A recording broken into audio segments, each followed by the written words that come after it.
اعوذ باللہ من الشیطان الرجیم بسم اللہ الرحمن الرحیم۔ اب یہاں سے جو مضمون شروع ہوا ہے دیکھیے اگلی صورت میں کھلے گا۔ اگلی صورت میں دو جوڑے آ رہے ہیں صرف، واللیل اذا یغشا، قسم ہے رات کی جبکہ وہ ڈھانپ لیتی ہے، والنہار اذا تجلی، قسم ہے دن کی جبکہ وہ روشن ہو جاتا ہے۔ یہ ہمارے خارج میں آفاق کے اندر دن اور رات۔ وما خلق الذکر والانثی، ہمارے انفس میں ہمارے اندر کوئی مذکر ہے، کوئی مؤنث ہے، کوئی مرد ہے، کوئی عورت ہے۔ یہ جو تضادات بظاہر نظر آتے ہیں حقیقت میں تضادات نہیں ہیں، ان دونوں کے مل کے ہی در حقیقت فطرت اپنے مقاصد کی تکمیل کر رہی ہے۔ دن اور رات کے فرق سے ہی سارا نباتاتی نظام جو ہے یہ وہ سارا کا سارا اسی کے ساتھ وابستہ ہے، اسی سے اس کا ریسپریٹری سسٹم ہے، اسی سے یہ فوٹو سنتھسس اور سب کا یہ جو سولر انرجی ہے اس کا درختوں کی لکڑیوں میں آ کے سٹور ہو رہا ہے۔ یہ کیا ہو رہا ہے؟ یہ سارا کا سارا دن اور رات کے ساتھ ہے۔ اسی طریقے سے مرد اور عورت، اگر یہ فرق نہ ہو تو اولاد کیسے ہو، آگے نسل کیسے چلے؟ تو تضادات میں بھی توافق ہے یہاں، اگرچہ بعض چیزیں بظاہر متضاد ہیں لیکن ان میں توافق ہے۔ اللہ تعالیٰ نے اسی لیے پیدا کیا، لیکن ساتھ ہی یہ بتا دیا کہ جیسے یہ تضادات تمہیں نظر آ رہے ہیں واضح طور پر، دن اور رات، نر اور مادہ، ایسے ہی ان سعیکم لشتی، تمہاری جو سعی ہے، محنت ہے، بھاگ دوڑ ہے، وہ تو سب کر رہے ہیں۔ وہ تو کل ہم پڑھ چکے سورہ بلد میں، لقد خلقنا الانسان فی کبد، ہم نے تمام انسانوں کو مشقت میں پیدا کیا۔ مشقت انسان کا مقدر ہے، محنت کرنی ہے، جد و جہد کرنی ہے، معاشی جد و جہد ہے، اور بھی جو ہے پھر اولاد کا پالنا ہے۔ لا اقسم بہذا البلد وانت حل بہذا البلد، کسی کا کوئی نظریہ بھی بن گیا ہے، کوئی آئیڈیل بھی ہے، کسی آئیڈیالوجی کا ماننے والا ہے، اب اس پر اس کا بوجھ ہے کہ اس آئیڈیالوجی کو پروموٹ کرے، اس نظریے کو پھیلائے، اور پھر یہ کہ اس نظام کو قائم کرنے کے لیے تن من دھن لگائے۔ تو کتنے بوجھ ہیں انسانوں پر، پھر کتنے صدمے انسان اٹھاتا ہے۔ تو فرمایا کہ لا اقسم بہذا البلد وانت حل بہذا البلد ووالد وما ولد لقد خلقنا الانسان فی کبد۔ مشقت تو ہر ایک کو کرنی ہے، لیکن جو نتیجے نکلتے ہیں مشقت کے وہ بالکل برعکس ہیں، رات اور دن کا سا تضاد ہے ان میں۔ ان سعیکم لشتی، کوئی شخص اس محنت کے نتیجے میں اپنے آپ کو جنت کا مستحق بنا لیتا ہے، کوئی شخص اسی محنت کے نتیجے میں اپنے آپ کو دوزخ کا مستحق بنا لیتا ہے، راستے جدا ہو جاتے ہیں۔ اس کی بڑی پیاری تشریح ایک حدیث میں آئی ہے، حضور نے فرمایا کل نفس یغدو، ہر جان جو ہے صبح جب ہوتی ہے ہر انسان کی، فبائع نفسہا، پھر یہ کہ وہ اپنے نفس کو بیچتا۔ اب کوئی دفتر جا رہا ہے اپنی صلاحیت بیچ رہا ہے، کوئی بیچارہ وہ چونکہ اور کچھ نہیں سیکھ سکا تھا، اینٹیں ڈھو رہا ہے، تعمیر کا جہاں ہو رہی ہے، کوئی کسی چلا رہا ہے، کوئی ہل چلا رہا ہے، کسی کی مشقت، کوئی اپنی جسمانی جو قوت ہے وہ بیچ رہا ہے، کوئی اپنی ذہنی صلاحیت، اپنی ایکسپرٹیز، ڈاکٹر ہے اس نے بڑی مشکل سے فن حاصل کیا ہے، وہ بیٹھ کے فیس لے رہا ہے، لیکن بیچ رہا ہے اپنے آپ کو، اپنا وقت بیچ رہا ہے۔ تو کل نفس یغدو فبائع نفسہ فموتقھا وموبقھا، دن بھر کی محنت کر کے شخص ایک وہ شخص ہے جس نے حلال کو پیش نظر رکھا، حرام سے بچا، جھوٹ نہیں بولا، کسی کو دھوکہ نہیں دیا، کسی کے ساتھ جو ہے بے ایمانی نہیں کی، وہ شام کو آئے گا تو مشقت تو اس نے بھی کی ہے لیکن یہ لے کر آئے گا اللہ کی رحمت۔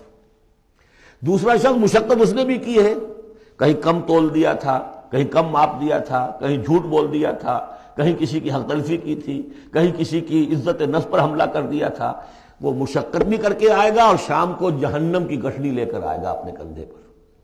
یا وہ نفس کو جہنم سے آزاد کرا کے آیا شام کو، اور یا وہ شام کو جہنم کے عذاب کی ایک گٹھڑی لے آیا ہے۔ تو کل نفس یغدو فبائع نفسہ فموتقھا وموبقھا۔ اب وہ بات ہے، اب یہ اس اعتبار سے سمجھ لیجئے کہ میرے نزدیک قرآن مجید کی اہم ترین یہ صورت ہے۔ ایک راستہ ہے، اس کے تین اوصاف بیان کیے ہیں، اگر یہ تین اوصاف ہوں گے تو خیر کے راستے پر آدمی بڑھتا چلا جائے گا، اور اگر اس کے برعکس تین صلاحیتیں ہوں گی تو انسان گرتا چلا جائے گا، شر کی طرف جو ہے وہ اس کا قدم آگے سے آگے بڑھتا چلا جائے گا۔ پہلے تین اوصاف کون سے ہیں؟ واللیل اذا یغشا والنہار اذا تجلی وما خلق الذکر والانثی ان سعیکم لشتی فاما من اعطی واتقی وصدق بالحسنی، جس شخص میں عطا ہے، جود ہے، سخاوت ہے، کسی کو بھوکا دیکھے تو اگر ایک روٹی ہے تو اس کو بھی بانٹ کر کھا سکے. کسی کو تکلیف میں دیکھے تو اگر اس کے پاس کوئی ہے ایسی چیز جس سے کہ اس کی تکلیف وہ رفع کر سکتا ہو تو دریغ نہ کرے. یہ عطا ہے، جود، عطا، سخاوت. فاما من آتا، پہلی شرط یہ ہے، چونکہ ہم سورہ بلد میں بھی دیکھا ہے کہ وہ جو گھاٹی ہے جس سے گزرنا مشکل ہے، فلقتحم العقبہ، وہ کون سی گھاٹی تھی؟ فک رقبۃ او اطعام فی یوم ذی مسغبۃ یتیما ذا مقربۃ او مسکینا ذا متربہ ثم کان من الذین آمنوا وتواصوا بالصبر وتواصوا بالمرحمہ. اس گھاٹی کو عبور کر کے اگر اہل ایمان میں شامل ہوگا تو ابو بکر صدیق بنے گا، عمر فاروق بنے گا، عثمان غنی بنے گا. اور اس گھاٹی کو عبور کیے بغیر کسی وجہ سے اسلام لے آیا، عبداللہ ابن ابی بن جائے گا. اگرچہ اس نے بھی کلمہ پڑھا ہے، اس نے بھی کہا ہے اشہد ان لا الہ الا اللہ واشہد ان محمد رسول اللہ، اور وہی کلمہ پڑھا ہے ابو بکر نے اور عمر نے اور عثمان نے اور علی رضی اللہ تعالیٰ عنہ. لیکن فرق کیا ہے؟ یہ زمین کچھ اور تھی جس میں بیج پڑا ہے، وہ زمین کچھ اور تھی جس میں بیج پڑا ہے. وہ زمین میں ہل چل چکا تھا. تو فرمایا کہ پہلی شے کیا ہے، اور یہ آیت ہم پڑھ چکے ہیں، چوتھے پارے کی پہلی آیت، لن تنالوا البر حتى تنفقوا مما تحبون. تم نیکی کے مقام تک رسائی حاصل نہیں کر سکتے جب تک کہ خرچ نہ کر سکو اللہ کے لیے اور اللہ کی مخلوق کے لیے، اور وہ چیز کہ جو تمہیں پسند ہو. یہ نہیں کہ جو اذکار رفتہ ہو گئی، بیکار ہو گئی، پرانی ہو گئی، دل سے اتر گئی، وہ دے دیا اور پھر سمجھا کہ ہم نے حاتم طائی کی قبر کو لات مار دی ہے. یہ نہیں.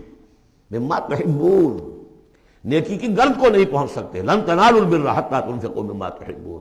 تو پہلی شرط ہے اعطاء. دوسرا ہے واتقا. واتقا کیا ہے؟ وہی اخلاقی حس جو ہے وہ اگر بیدار ہے، نتیجہ کیا نکلے گا کہ وہ پھر نیکی کرنا چاہے گا، بدی سے بچے گا. وہی فَأَلْهَمَهَا فُجُورَهَا وَتَقْوَاهَا.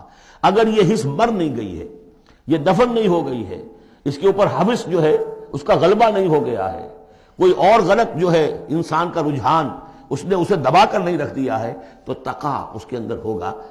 میں کسی کا دل نہ دکھا دوں، میں کسی کا حق نہ مار لوں. اس کے اندر ایک احساس ذمہ داری جو ہے وہ موجود رہے گا. اور تیسری شرط وصدق بالحسنى، جو بھی اچھی بات اس کے سامنے رکھی جائے اور اس کا دل گواہی دے دے کہ ہاں بات ٹھیک ہے، فوراً قبول کرے، تصدیق کرے. اس وقت یہ نہ کرے کہ یہ میں اگر مان لوں گا تو فلاں چیز چھوڑنی پڑ جائے گی، یہ اگر مان لوں گا تو فلاں کام کرنا پڑ جائے گا، یہ اگر مان لوں گا تو فلاں شخص ناراض ہو جائے گا، یہ اگر مان لوں گا تو مجھے یہ نقصان ہو جائے گا. اگر یہ سوچ کر رک گیا تو فیل ہو جائے گا. بلکہ یہ کہ جب دل نے گواہی دے دی کہ ہاں ٹھیک ہے، حق ہے، صحیح ہے، فوراً کہو دیکھیے جی آپ کی یہ بات، یعنی اس کو سمجھیے پریکٹیکلی. اگر آپ کسی بحثی میں بھی مبتلا ہو گئی کسی کے ساتھ، اور پھر یہ ہے کہ آپ نے کسی وقت محسوس بھی کر لیا کہ پلڑا اس کا بھاری ہے، بات اس کی صحیح ہے، لیکن ایک یہ کہ اڑے ہوئے، اب کیسے مان لوں میں کہ میں ہار گیا. ایک یہ کہ شخص کہ ٹھیک ہے صاحب آپ کی یہ بات مجھے بالکل دل کو لگی ہے، ٹھیک ہے، ابھی اور غور کریں گے، سوچیں گے، چلیں گے آگے اور اس مسئلے، لیکن یہ بات آپ کی ٹھیک ہے.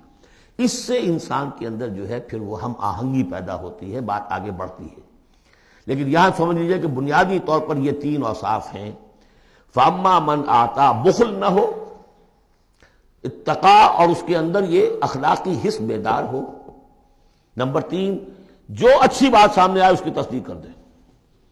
فَسَنُيَسِّرُهُ لِلْيُسْرَىٰ، تو ہوتے ہوتے ہم آسانی سے، اب یہ لفظ بھی آ چکا تھا سورہ علق میں، وَنُيَسِّرُكَ لِلْيُسْرَىٰ، میں نے کہا تھا اس لفظ کو یہاں نوٹ کر لیجئے اور یہیں سے یہ بات آگے کھلے گی. فَسَنُيَسِّرُهُ لِلْيُسْرَىٰ، جس شخص میں یہ تین اوصاف ہوں گے ہم انہیں رفتہ رفتہ رفتہ رفتہ سب سے اونچی اور سب سے اچھی جو آسانی والی شاید منزل ہے جنت، وہاں پہنچا دیں گے. صدق اللہ العظیم.